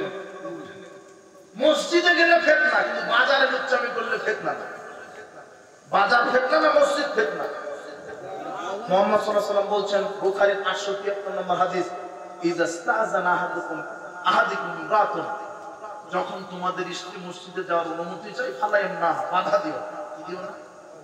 মসজিদে মহিলাদের জন্য পরিবেশ রাখতে হবে, তারাও 5 ওয়াক্ত সালাত বাড়িতে পড়া ভালো, কিন্তু তারা যদি মসজিদে যেতে চায়, কি যাওয়া যাবে? এটা মুহাম্মদ সাল্লাল্লাহু আলাইহি ওয়াসাল্লাম বলছেন। জুমার দিনে যাবে, ইমাম সাহেবের সারগর্ভপূর্ণ বক্তব্য শুনে দিন শিখবে, এই সুযোগ করে দিতে হবে। কিন্তু এক শ্রেণীর সুন্নাহ বিরোধী ব্যক্তিরা মহিলাদেরকে মসজিদে নিয়ে যাওয়া ফিতনা মনে করছে। আমাদেরকে রাসূলের সুন্নাহ অনুযায়ী আমল করতে হবে। আল্লাহ তুমি সেই তৌফিক দান করো। ভেঙে পড়বেন না, আপনারা ভেঙে পড়বেন না। রোগী বেশি হয়, ডাক্তার বেশি হয় না, রোগী বেশি হয়। আহলে হাদিসেরা ঈমান এবং আমল সংস্কার করার জন্য ডাক্তার। সুবহানাল্লাহ, আমরা ঈমান আমলের ডাক্তার। তোমাকে কেউ জাতির সামনে বলবে না, তুমি বলছো যে আপনারা যখন কথা বলেন সামনে 1-2,500 লোক বসে থাকে, আর ওই যে মুফাসসির 50,000 লোক বসে থাকে, আপনাদের জনসংখ্যা নাই কেন? বেটা, তোমার ওই মুফাসসিরকে 5 মিনিট বেদাতের বিরুদ্ধে বক্তব্য দিতে বলো, তোমার ওই মুফাসসির শস্য ফুল দেখবে সামনে। একটা বক্তব্য দিয়েই সব শেষ, যে একদল খাইছে আর একদল খাওয়ার জন্য রেডি, আর দাওয়াত পায়। এখন যদি বলে যে ফরজ সালাতের পরে 10 লক্ষ লোকের সামনে তোমার মুফাসসির বলবে ফরজ সালাতের পরে সম্মিলিত মুনাজাত বিদআত, বেলাত বিদআত, কিয়াম বিদআত, চেহলাম বিদআত, তাসবিহ দানায় তাসবিহ টিপা বিদআত, কোরআন তেলাওয়াত ছিল সাদাকাল্লাহুল আযীম বলা বিদআত, ফরজ সালাতের পরে সম্মিলিত মুনাজাত বিদআত, এইভাবে বিদআতের বিরুদ্ধে কথা বলো, 10 লক্ষ লোকের মধ্যে সবাই উঠে যাবে, 10,000 থাকবে। কথা বুঝেছেন? ঈমান আমলের ডাক্তার হতে হবে। ডাক্তারের সংখ্যা বেশি না রোগীর সংখ্যা বেশি? আমরা ডাক্তার। কথা বুঝেছেন? নিরাশ হবেন না। আজকে জোরে আমিন বলার কারণে মাথা ফাটিয়ে দিয়ে রক্তাক্ত করে বের করে দিচ্ছে না? দিচ্ছে। আর পরিবার থেকে নির্যাতিত বাপ পথভ্রষ্ট, মা পথভ্রষ্ট, দোয়া করবেন আল্লাহ যেন এই পিতা মাতাকে হেদায়েত দান করেন। সর্বশেষ হাদিস, রাসূল বলছেন, শেষ জামানায় কেউ যদি আমার একটা সুন্নাহ আমল করে, আল্লাহ তাকে 50 জন শহীদের সমান নেকি দিবেন। এই জন্য যে কোনো মূল্যে রাফাল আদান করতেই হবে, জোরে আমিন বলতেই হবে, পায়ের সাথে পা মিলিয়ে দাঁড়াতে হবে। যে কোনো মূল্যে সারা পৃথিবীর সবাই যদি বেদাত করে, আমি একাই সুন্নাতের উপরে দাঁড়িয়ে থাকবো ইনশাআল্লাহ। এই মন মানসিকতা নিয়ে মাঠে ময়দানে কাজ করতে হবে। আল্লাহ তোমাকে সাহায্য করবেন ইনশাআল্লাহ। করবেই করবে, ঠেকাতে পারবে না। আর তুমি তো নেকি পাচ্ছই। আর তুমি মনে রাখো, দুনিয়া মুমিনের জন্য নয়, পরকাল। তোমাকে তো মারা যেতে হবে। এই জন্য 1 সেকেন্ড বাঁচবে তো বাঘের মতোই বাঁচো, বিলাইয়ের মতো বেঁচে লাভ নেই, বিড়ালের মতো থেকে লাভ নেই, বাঘের মতো বাঁচো। যতক্ষণ কথা বলবে, হিকমা দিয়ে দিন কায়েম কেউ করতে পারে না। হিকমা কাকে বলে? হিকমার দোহাই দিয়েছি না, বেদাতকে বেদাত বলতে হবে, শিরকে শিরক বলতে হবে। তাহলে মানুষ সঠিকটা বুঝতে পারবে, মানুষ সঠিকটা বোঝা আমল করবে ইনশাআল্লাহ। বারাকাল্লাহু ফিকুম, জাযাকুমুল্লাহ খায়র। সুবহানাকাল্লাহু ওয়া বিহামদিক, আশহাদু আল্লা ইলাহা ইল্লা আনতা, আস্তাগফিরুকা ওয়া আতুবু ইলাইক। আসসালামু আলাইকুম ওয়া রাহমাতুল্লাহি ওয়া বারাকাতুহু।